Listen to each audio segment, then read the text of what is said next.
Horseshoe theory is right, but not how you think.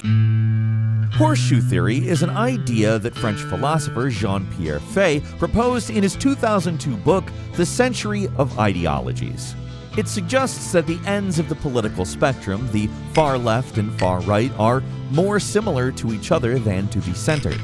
The theory critiques the traditional straight-line representation of the political spectrum and suggests a horseshoe shape instead, due to its ends getting closer to each other. In the National Assembly, the legislative body that existed as the revolution took place, those who supported the monarchy and the old aristocratic order sat on the right side of the president's chair.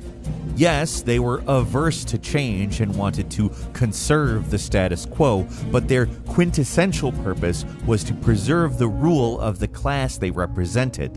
On the left side of the National Assembly sat representatives of the revolutionaries, the radicals who championed the cause of the bourgeoisie, the French word for the emerging class of capitalists.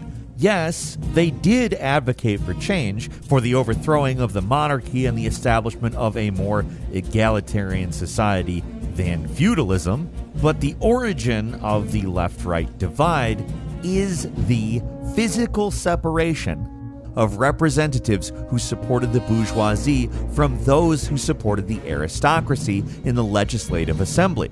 This wasn't just symbolic. Again, this was a division based on the material interests of different classes.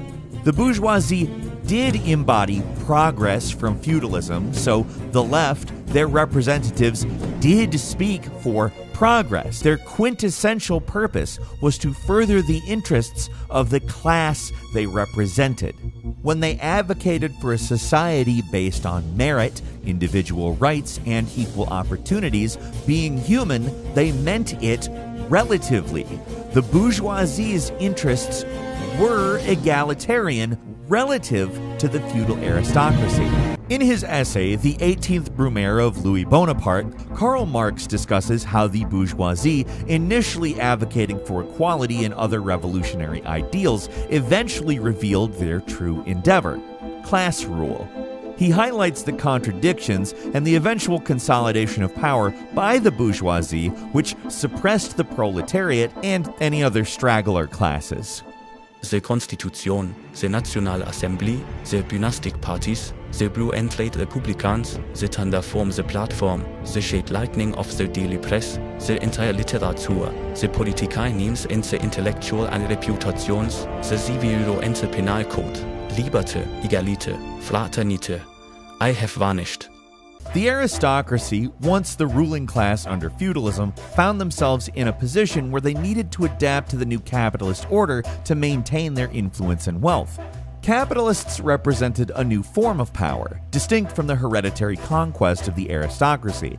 As the capitalist system expanded, the savvy among the aristocracy, recognizing the shift, started to invest. While they have different values and positions, both factions share a very obvious common class interest: to sustain the capitalist system. Left and right sometimes refer to ideals or, at most, factions. Sometimes it's progress versus reaction, new money versus old money, freedom versus fascism, or bankers and tech versus real estate developers. And they all completely, 100% agree with each other on horseshoe theory. It's bullshit. Also, they agree on a lot of other things. People need to understand that these things are all aspects of one thing: the ruling class. The next stage of human society, whatever that looks like, is something else. I am not interested in making anyone poor. I hope we can instead make everyone rich, which will only be possible through the building and expansion of the productive forces and vast, vast abundance for all. I'm pretty sure that will not happen as long as bourgeois class rule is maintained. So what I'm saying doesn't land anywhere on the horseshoe.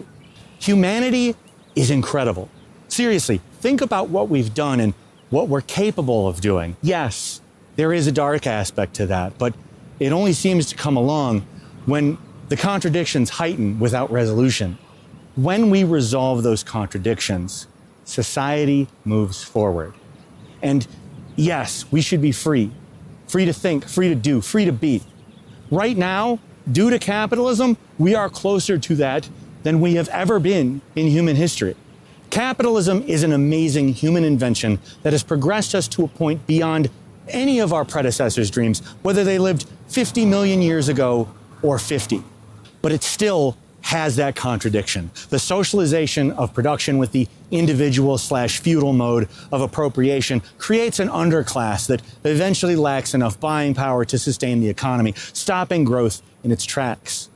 There are no limits to growth except that contradiction. So, do you want to keep horsing around, or do you want to do something new? I'm Peter Coffin, and this documentary has been very important.